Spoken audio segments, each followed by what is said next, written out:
Hi everyone, कैसे हैं? उम्मीद करती हूँ आप अच्छे होंगे। जैसे कि आज देखते हैं नंबर सिस्टम। नंबर सिस्टम क्या होता है, हम इसको डिटेल में समझते हैं ये क्या होता है। सबसे पहले देखते हैं तो नंबर कितने प्रकार की होती है। तो ये 3 प्रकार की होती है। कौन कौन सी होती है? वास्तविक संख्या, अवास्तविक संख्या और मिश्रित संख्या। तो वास्तविक संख्या क्या होती है और वास्तविक संख्या भी कितने प्रकार की होती है? तो 2 प्रकार की होती है, पूर्णांक और दशमलव। पूर्णांक भी 3 प्रकार की होती है, ऋणात्मक पूर्णांक, शून्य और धनात्मक। हम इसको बारी बारी में देखते हैं। इसका डिटेल में क्या होता है? अवास्तविक होती है, शांत, अशांत। ठीक है। अशांत भी 2 प्रकार की होती है, रिपीटेड और नॉन रिपीट। जो बार बार रिपीट होती है उसे रिपीटेड कहते हैं। जो रिपीटेड मतलब बार बार रिपीट होती है रिपीटेड। जो रिपीट नहीं होता उसको नॉन रिपीटेड कहा जाता है। तो सबसे देखते हैं वास्तविक संख्या क्या होता है। तो वास्तविक संख्या उसे कहते हैं जो संख्या रेखा पर दर्शाया जाता है। जैसे संख्या रेखा पर जैसे ये संख्या लिखे और ये जीरो से अगर इधर चलेंगे तो पॉजिटिव में चलेगा, +1 +2 +3 ऐसे करते इन्फिनाइट तक चलता है। ठीक है। इधर भी देखेंगे तो -1 -2 -3 करके अनंत तक जाता है। तो ये क्या होगी? वास्तविक संख्या जिसे संख्या रेखा पर दर्शाया जाता है। अवास्तविक संख्या उसे कहते हैं जिसे संख्या रेखा पर दर्शाया नहीं जाता। ठीक है। तो देखेंगे ये पूर्णांक है, ये जो पूर्णांक है ये, फिर ऋणात्मक, शून्य और धनात्मक। धनात्मक, शून्य, ऋणात्मक। ठीक है। अवास्तविक संख्या शांत और अशांत, जो भाग देने के बाद एक निश्चित समय पर जाकर के शांत हो जाती है। जैसे 1 से 2 या 3 बार, ज्यादा से ज्यादा 0.5 बार। जैसे 1/2 का भाग देंगे तो ये 0.5 बार जाकर के रुक जाएगा, ये शांत हो जाएगा। ठीक है। इसको शांत संख्या कहते हैं। अशांत संख्या उसे कहते हैं जो 1/3 में अगर हम भाग देंगे, भागने जाते भागने का 0 दशमलव लगाएंगे, हो जाएगा 10। फिर भाग देते जाएंगे तो ये 3 बार ये जाते ही जाएगा, ये रुकने का नाम नहीं लेगा। जो एक संख्या पर जाकर के रुक जाए शांत, और जो ना रुके उसे अशांत संख्या कहते हैं। रिपीटेड, जो बार बार रिपीटेड, कोई भी संख्या बार बार रिपीटेड होती है उसे रिपीटेड संख्या कहा जाता है। और जो रिपीट नहीं होता, एक के बाद रुक जाए, या जो रिपीटेड नहीं होता, 1 2 4 आ गया, फिर 6 आ गया, फिर 3 आ गया, कुछ भी आ गया, तो इसे क्या कहा जाता है? नॉन रिपीटेड कहा जाता है। ठीक है। उसके बाद देखते हैं ये पूर्णांक से 4 बातें निकल के आती है। पहली कौन सी बातें निकल के आती है? पूर्णांक से पहली बातें निकल के आती है 4 प्रकार की होती है। कौन कौन सी होती है? अभाज्य संख्या, पहले होती है प्राकृत संख्या। प्राकृत संख्या किसे कहते हैं? पूर्ण संख्या, अभाज्य संख्या, और फिर आती है भाज्य संख्या। बारी बारी से देखते हैं ये क्या होती है। प्राकृत संख्या जो 1 से लेकर के अनंत तक जाए उसे क्या कहते हैं? प्राकृत संख्या कहते हैं। 1 से लेके शुरू हो जाए। और वही पूर्ण संख्या 0 अगर आ गया सामने तो उसे क्या कहा जाएगा?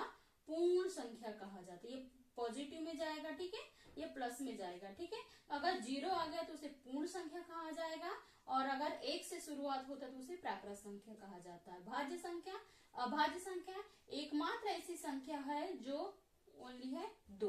उसके बाद में जो जितनी भी संख्या होती है अभाज्य, जिसका सिर्फ 2 गुणनखंड, विषम संख्या आती है।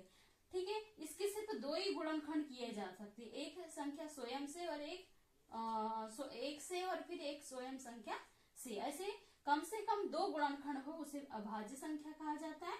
भाज्य संख्या उसे कहा जाता है इसके कम से कम 3 गुणनखंड हो। कितने हो?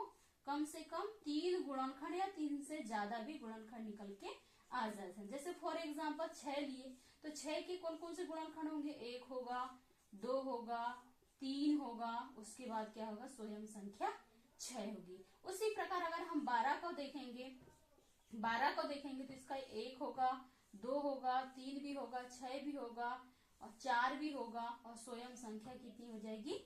6 और 12 भी हो जाएगी। ठीक है। तो इस प्रकार जिस संख्या के 3 से अधिक गुणनखंड हो उसे भाज्य संख्या कहा जाता है। अभाज्य संख्या जिसके कम से कम 2 गुणनखंड निकल के उसे अभाज्य संख्या कहा जाता है। एक याद रख लीजिएगा, ये नोटेड पॉइंट है। फिर हम इकाई के अंक देखेंगे। जैसे इकाई के अंक क्या होते हैं, नोट कर लीजिएगा पॉइंट। 1 से लेके 50 तक अभाज्य संख्या कितनी होती है? कमेंट बॉक्स में जल्दी बताए कितनी होती है। तो 1 से लेके 50 तक अभाज्य संख्या की संख्या कितनी होती है? 15 होती है।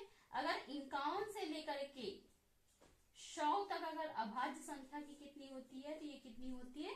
10 अभाज्य संख्या होती है। इसके याद कर लीजिएगा, ये रट्टा मारने वाली चीज है, ठीक है। 1 से लेकर के अगर 200 तक अगर देखेंगे तो अभाज्य संख्या कितनी होती है? तो ये कितनी होती है?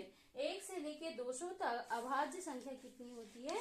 जल्दी से बताइए। तो 1 से लेके 200 तक अभाज्य संख्या की संख्या कितनी होती है? 46 होती है, ठीक है। और अगर 1 से लेकर के 1000 तक देखा जाए तो अभाज्य संख्या कितनी होती है? 168 होती है।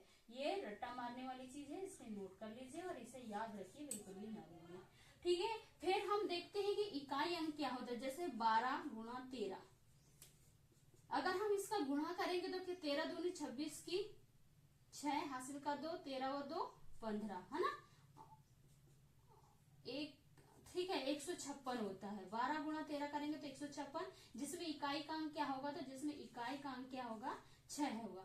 इसी प्रकार अगर कोई भी संख्या है, कितनी बड़ी से बड़ी भी संख्या, जैसे ये ले लीजिए 4 6 2 3, रैंडमली कुछ भी, अगर इकाई का अंक निकालना है तो इस इकाई का अंक का इस इकाई से गुणा कर देंगे, जो भी आएगा 5 या 15, तो इसमें इकाई का अंक क्या आ जाएगा? 5 इकाई का अंक हमारा आ जाएगा। उसके बाद में कोई भी संख्या लिखे 6 8 9 कितना भी, है ना, इसका गुणा कोई भी संख्या से कर देंगे तो ये बस ये वाले इकाई अंक से ये वाली इकाई अंक को देखेंगे, 9 बाना 45, तो इसका इस इकाई का अंक क्या हो जाएगा? तो इसमें इकाई का अंक क्या हो जाएगा? 5 हमारे इकाई का अंक आ जाएगा। इस प्रकार हम इकाई के अंक को देखेंगे, ठीक है। इससे और एक बात ही हम भूल रहे थे कि परिमेय संख्या किसे कहते हैं और अपरिमेय संख्या किसे कहते हैं। अपरिमेय संख्या किसे कहते हैं, ठीक है। परिमेय संख्या जैसे P/Q के रूप में लिखा जाए, भिन्न के रूप में लिखा जाए, कोई भी 1/2 3/4 5/6 जो भी अगर भिन्न में आ गए तो वो परिमेय संख्या होती है। जो P/Q के रूप में नहीं लिखा जाता उसे अपरिमेय संख्या कहा जाता है। इसको भिन्न के ऐसे करणी के रूप में लिखा जाएगा, ठीक है, याद रखिएगा। और पाई जो है तो पाई परिमेय संख्या है या अपरिमेय संख्या? तो पाई जो है एक अपरिमेय संख्या है। अगर पाई का मान 22/7 है, पाई का मान 22/7 है तो ये परिमेय संख्या हो जाएगी। लेकिन पाई का मान अगर 3.14 है तो ये क्या हो जाएगा? अपरिमेय संख्या हो जाएगा। याद कर लीजिएगा, नोटेड पॉइंट है, ठीक है। तो हम इकाई का अंक हम कल आगे वाली वीडियो में देखेंगे। फिर इसके हम कुछ घात वाले भी आएंगे इसके ऊपर, जैसे 12 13 6, इसकी घात अगर 5 6 8 अगर इस प्रकार है तो किस प्रकार इसमें इकाई का अंक को हम सॉल्व करेंगे, तो कल हम कल की वीडियो में देखेंगे, ठीक है। आज के लिए इतना ही, इसे नोट डाउन कर लीजिए, तो नेक्स्ट वीडियो में देखेंगे, ठीक है। कल घात में देखेंगे कि इकाई अंक कैसे ज्ञात किया जाता है। तो आज के लिए बस इतना ही, इसे नोट डाउन कर लीजिए।